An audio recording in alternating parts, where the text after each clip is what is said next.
Hello everyone, today we'll read Harry Potter and the Sorcerer's Stone.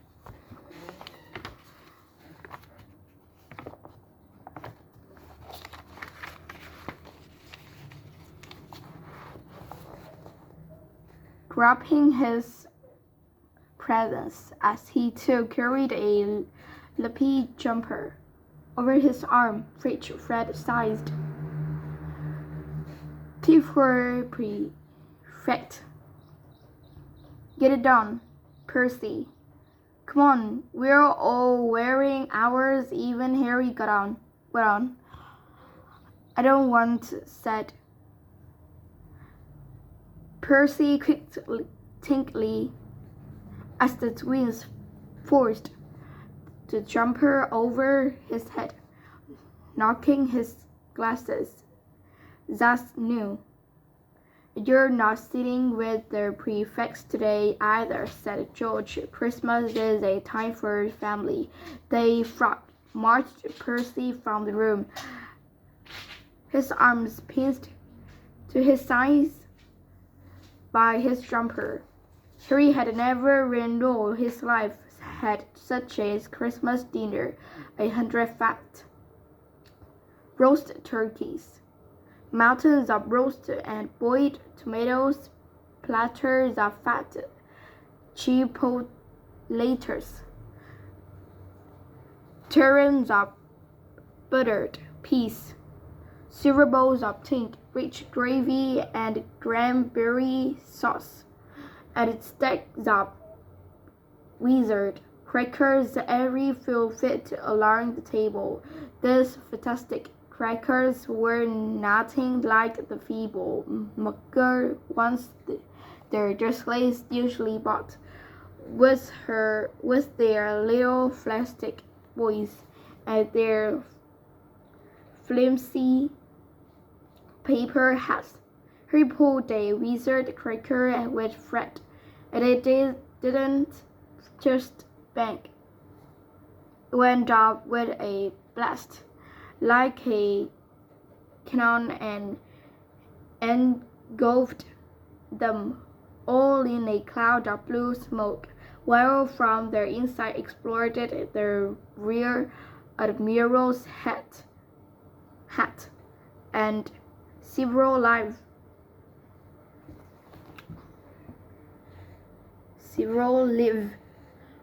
white mice. Up on the high table, Dumbledore had swapped his pointed wizard's hat for a flowered bonnet and was chuckling merrily at a joke Professor Flitwick had just read him. Flaming Christmas puddings followed the turkey. Percy nearly broke his teeth on a silver sickle embedded in his slice. Harry watched Hagrid getting redder and redder in the face as he called for more wine, finally kissing Professor McGonagall on the cheek, who, to Harry's amazement, giggled and blushed, her top hat lopsided. When Harry finally left the table, he was laden down with a stack of things out of the crackers, including a pack of non-explodable luminous balloons, a grow your own words kit, and his own new wizard chess set. The white mice had disappeared, and Harry had a nasty feeling they were going to end up as Mrs. Norris' Christmas dinner. Harry and the Weasleys spent a happy afternoon having a furious snowball fight in the grounds, then cold, wet, and gasping for breath. breath. They returned to the fire in the Gryffindor common room, where Harry broke in his new chess set by losing spectacularly to Ron.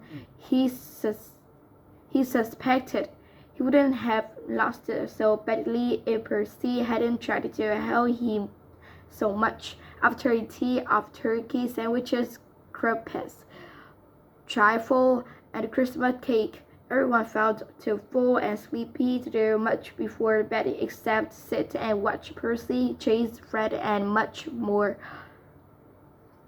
And George all over Gryffindor Tower because they'd stolen his prefect badge. It had been Harry's best Christmas day ever yet. Something had been nagging at the back of his mind all day. Not until he climbed into bed was he free to think about it. The invisibility cloak and whoever had sent it, run full of turkey and cake and with nothing mysterious to bother him, fell asleep almost as soon as he'd drawn the curtains of his four-poster. Harry leaned over the side of his old bed and pulled the cloak out from under it. His father's. That had been his father's. He let the metal flow over his hands, smoother than silk. Let us air. Use it well, the note had said. He had to try it now. He slipped out of bed and dropped the cloak around himself, looking down at his legs. He saw only moonlight and shadows. It was a very funny feeling. Use it well. Suddenly, Harry felt wide awake.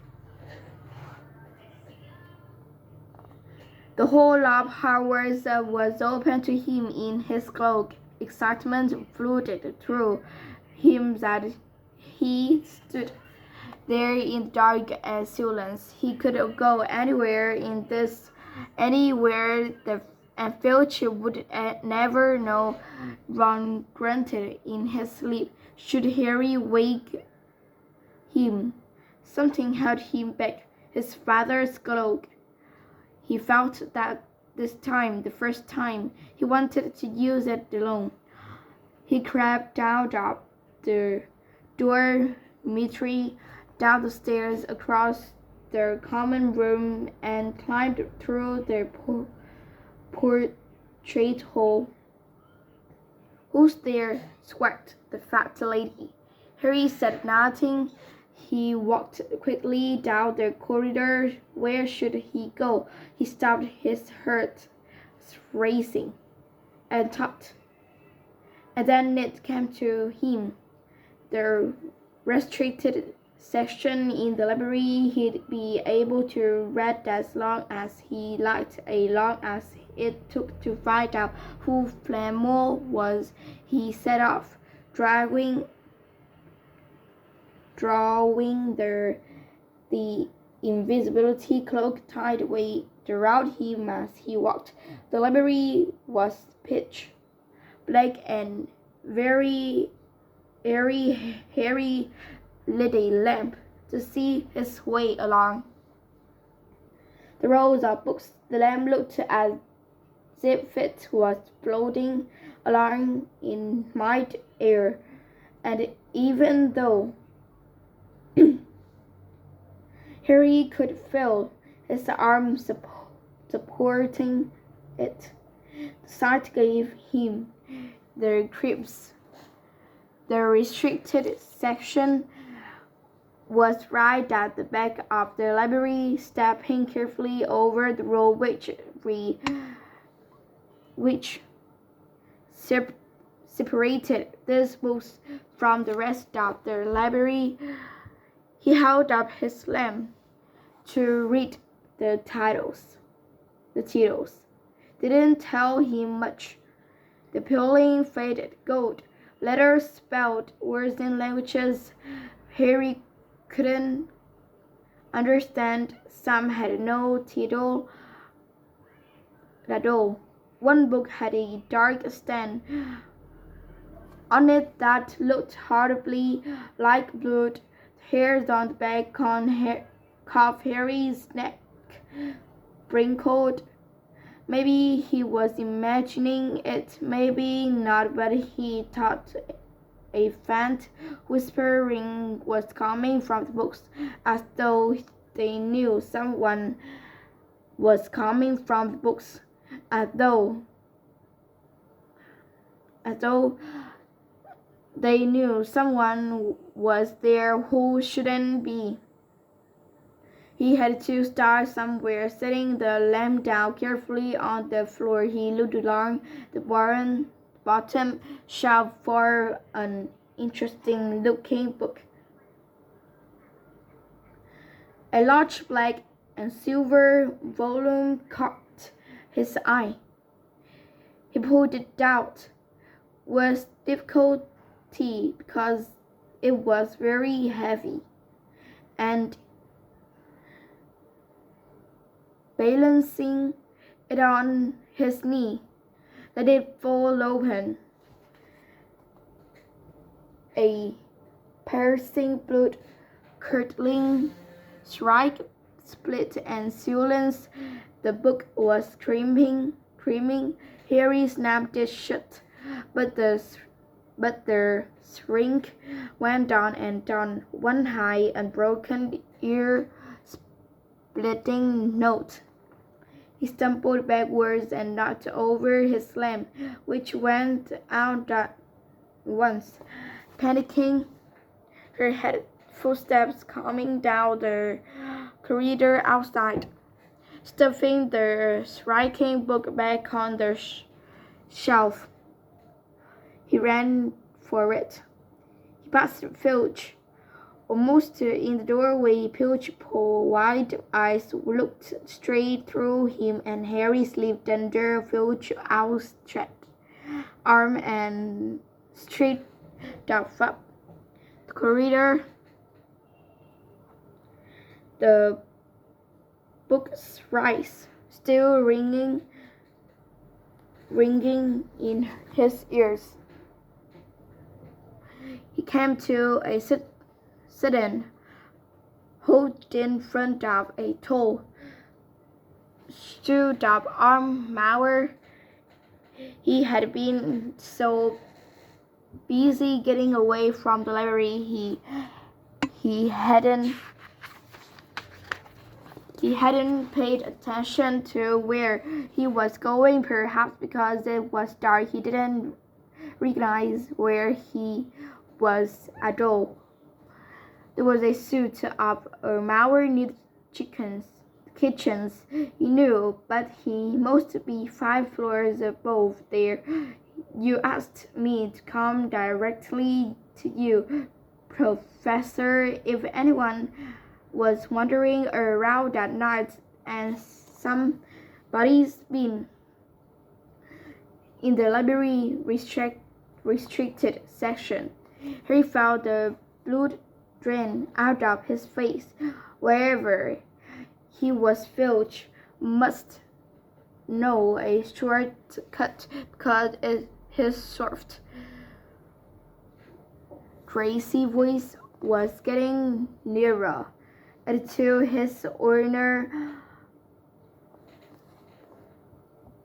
it was Snap, who replied. The restricted section. Well, they can't be full. They fall. We'll catch them. Harry stood rooted to the spot that Filch and the Snap came around the corner ahead. They couldn't see him, of course, but it was a narrow corridor, and if they came much nearer, they'd knock right into him, and Cloak didn't stop him being solid. He backed away as quietly as he could. A door stood a yard to his left. It was his only hope. He squeezed through it, holding his breath, trying not to move it, and to his relief, he managed to get inside the room without their noticing anything. They walked straight past it, and Harry leaned against the wall, breathing deeply, listening to their footsteps dying away. That had been close, very close. It was a few seconds before he noticed anything about the room. He had hidden it. It looked like a